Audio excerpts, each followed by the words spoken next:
Okay, so basically, there's this problem where we have a block that sits on the end of a flat board. And the board is 4 meters long. And the coefficients of friction are mu s, so static friction is 0.55 and kinetic friction is 0.4. The end of the board where the block sits, which is, I guess it's right here, is slowly, or it's right here, where the block sits is slowly raised until the angle of the board makes a horizontal, where the horizontal is alpha.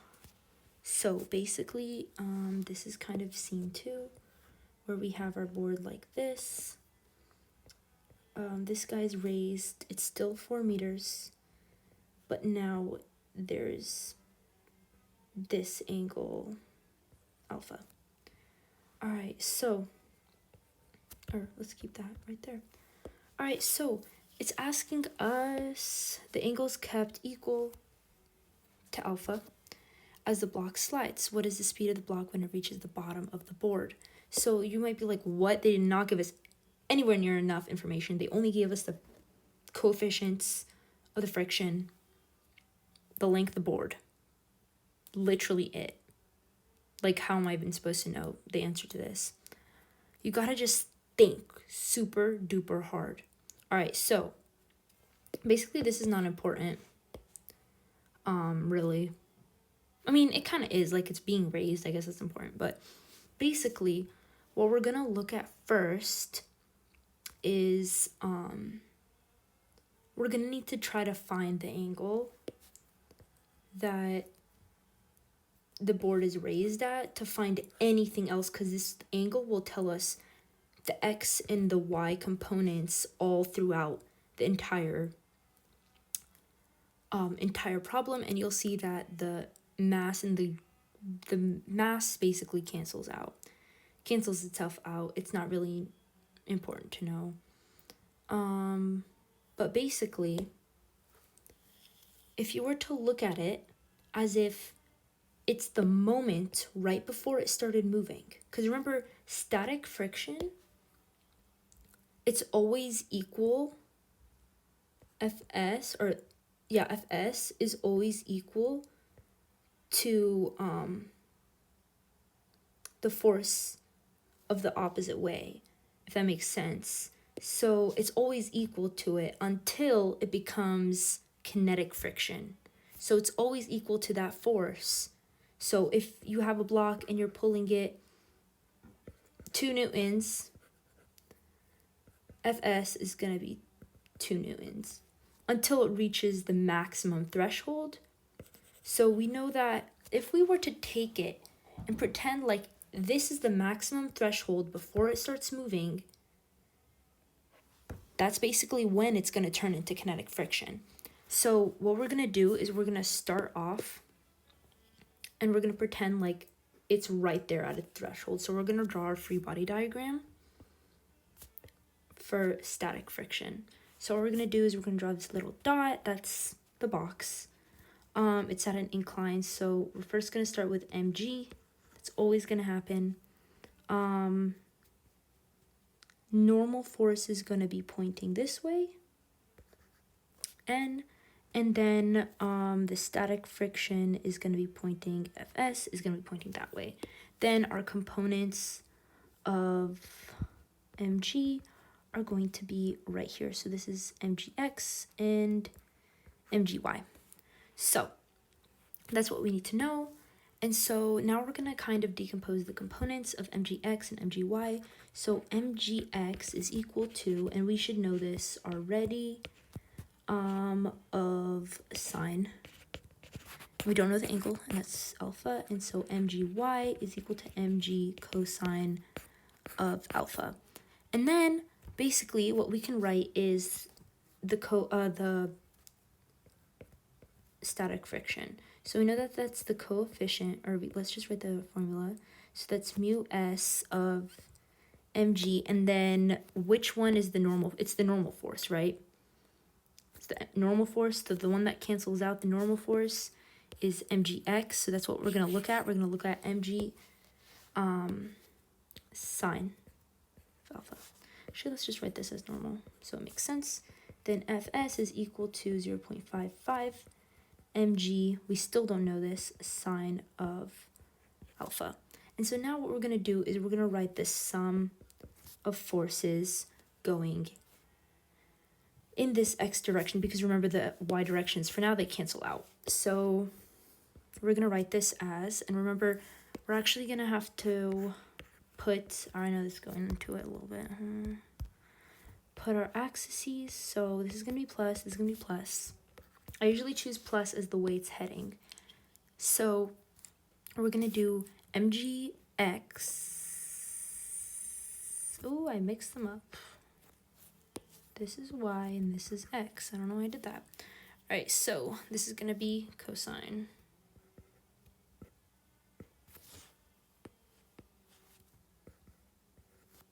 This is going to be y, and then, yeah, that makes a lot more sense. All right, so, now there's going to be, it's going to be going in this direction. So we're going to be looking at mg sine angle x minus, remember in this direction we're going to look at the friction, so it's going to be mg cosine of alpha. All right, and so what is this going to equal to? Usually equals to ma, but we know that it's at rest because we're talking about static friction, so there's no acceleration, which means that it's 0. So when we look at it here, we're going to be like, oh my gosh, this is so easy. We're just going to look at it as mg sine alpha is equal to 0.55 mg cosine of alpha. And we get to cancel out the mg's. That's fun, always. And now it's equal to sine of alpha. Sine of alpha is equal to 0.55 cosine of alpha. So if we divide by cosine on both sides, we're going to get sine of alpha over cosine of alpha is equal to 0.55. And so when we look at sine over cosine, we know that that's tangent. So if we do tangent of alpha is equal to 0.55, then we can do tangent of -1. So inverse tangent of 0.55 to find the angle, because remember we'll usually put the angle in here, but we don't know the angle, so we're going to put in whatever we know it's equal to, and then we're going to find the angle. So if we do that on the calculator, we're going to get 28.81, and I'm just going to keep it as 28.8 degrees. All right, so now we know that this is 28.8 degrees. That's so nice. Now we can move on to the moment where it's moving. And you might be like, why is it the same angle if it's moving and it's static? This is the threshold. We just calculated the threshold of what was I going to say? We just calculated the threshold. So that's why they're exactly equal to each other. That's why we set them exactly equal. So now what we're going to do is we're going to do the sum of all forces in the f direction is equal to, and now since it's moving, we're going to be talking about Fk. So let's draw our free body diagram again. This is going to be the normal force. This is going to be mg. This is going to be, this is going to be Fk. And then we're going to decompose it into two. This time I'm going to get my things right. It's mgx and mgy. All right, so that's my free body diagram. And then we're going to talk about mgx. Remember, mgx is going this way, right? Sine theta. And so now we can actually write these down, but I'm just going to calculate it. So actually, so it's going to actually be the sine of 28.8. So sine of 28.8 Oh, I just did that. It's going to be 0.481 mg, of course. So we're just going to write this as 0.481 mg minus, and then we're going to be going the opposite direction because that's why it's minus, and then it's going to be the the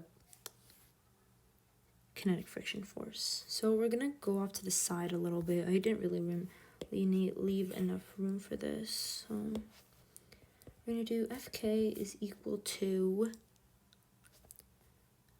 mu k times the normal force, which is equal to 0.4 times the normal force. Remember, it cancels out with mgy, which means that it's going to be cosine theta. So when we do that, or not theta, alpha, 20.8.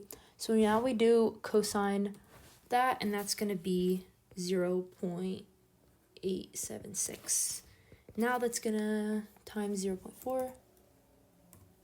That's going to equal to 0.35. 0.35 mg is equal to, but remember it can't be equal to 0 anymore because now it's moving. I don't know if that makes sense, but now it's moving. So now we have to find the acceleration. We're looking for the acceleration so we can find the velocity. So now we're going to write ma. And now we're going to cancel out the m's here. And now we can rewrite it as that. Okay, so we do know g. So in this sense, we're going to multiply it by 9.8. So we know, let's do 0.481 times 9.8, which is going to be 4.713. 4.7138 minus, and then where'd that come from?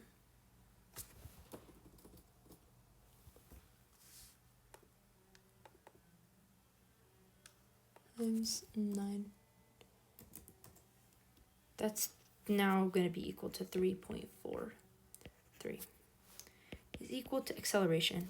So now that's super duper easy because we can find the acceleration, which is going to be 4.71 blah blah blah minus what we got, and that's basically going to be a is equal to 1.2786. So now we know a. That's good. We found a. Yay. Okay, so basically we're going to look at the equations that of constant acceleration, and we're going to figure out which one can give us the answer using what we know. So we don't know anything about time, so we want to pick the one that doesn't have time, which is velocity squared is equal to initial velocity squared plus 2a delta t. Did I already say that? I probably already said that. But anyways, so basically, we don't know the velocity. We're trying to find the velocity at a certain point. Delta x, I meant, not t. All right, so we're trying to find it at a certain point. So we don't know this. It's v squared is equal to, we know the initial velocity is 0 because it was literally at rest first. So we're going to put 0 plus 2, and we're going to put 1.2786 delta x, which is 4 meters, because we know that's 4. That's where the 4 meters comes in, times 4. And so when we plug that all into the calculator, we find that x squared is equal to 10.2288 or whatever. And then now v is equal to 3.198, or if you want to round it, it's 3.21. And that's the answer. Yay!